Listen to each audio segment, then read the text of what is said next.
Bonjour à toutes et à tous, bienvenue sur La Quotidienne de l'IA, la rubrique du premier site d'information sur l'IA, ia-info.fr. Aujourd'hui, on s'attaque à un sujet absolument majeur, un vrai sujet de fond, la dépendance numérique et l'enjeu stratégique qu'elle représente. Et pour décortiquer tout ça, on va s'appuyer sur un article vraiment passionnant de Didier Taormina qui a été publié en janvier 2026. Il met le doigt sur une vulnérabilité qui, on va le voir, touche vraiment au cœur de notre autonomie. Alors, rentrons directement dans le vif du sujet avec cette question, une question qui fait un peu froid dans le dos. Imaginez le scénario. C'est une hypothèse extrême, bien sûr, mais elle a le mérite de poser le problème de manière très directe. Que se passerait-il vraiment?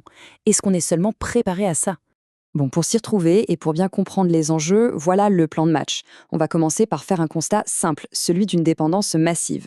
Ensuite, on regardera les leviers dont dispose Washington et ça mettra à nu nos propres vulnérabilités. Puis, on verra comment l'Europe tente de riposter avant de conclure sur la vision à long terme, l'autonomie stratégique. Allez, c'est parti. Premier point, donc, le diagnostic. Et là, franchement, il est sans appel. Notre écosystème numérique, celui qu'on utilise tous les jours, est profondément, massivement sous influence américaine. Et attention, quand on parle d'écosystème, c'est pas juste une image. Ça veut dire toute la chaîne, du début à la fin, depuis les infrastructures les plus profondes, les câbles sous-marins, jusqu'aux applications qu'on a sur nos téléphones. C'est une emprise quasi totale. Concrètement, qu'est-ce que ça veut dire au quotidien?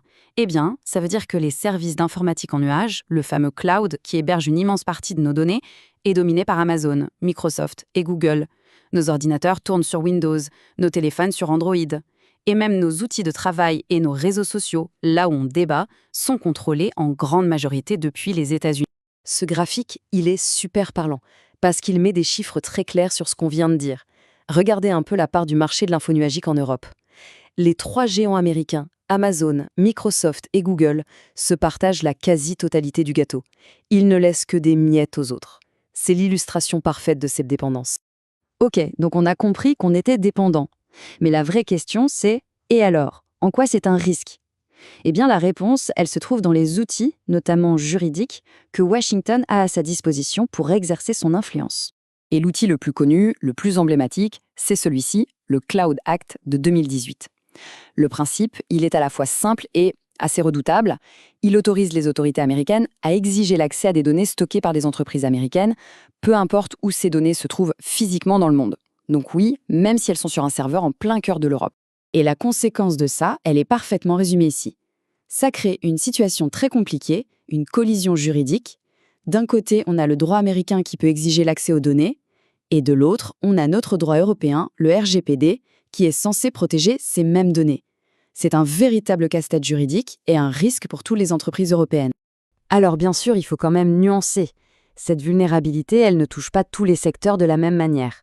L'analyse devient beaucoup plus intéressante quand on regarde de plus près les différences d'exposition au risque. Ce tableau, il résume très bien la situation.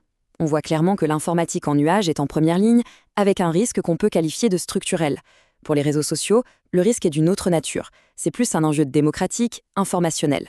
Et à l'inverse, on voit que des secteurs comme les services bancaires, qui sont très régulés en Europe, sont bien mieux protégés. Face à ce constat, est-ce que l'Europe reste les bras croisés à regarder passer les trains? Non, heureusement. Une riposte s'organise, mais on va voir qu'elle se heurte à pas mal de difficultés. C'est un combat de longue haleine. Prenons un exemple emblématique, le projet Gaia-X. L'idée de départ, sur le papier, elle est superbe.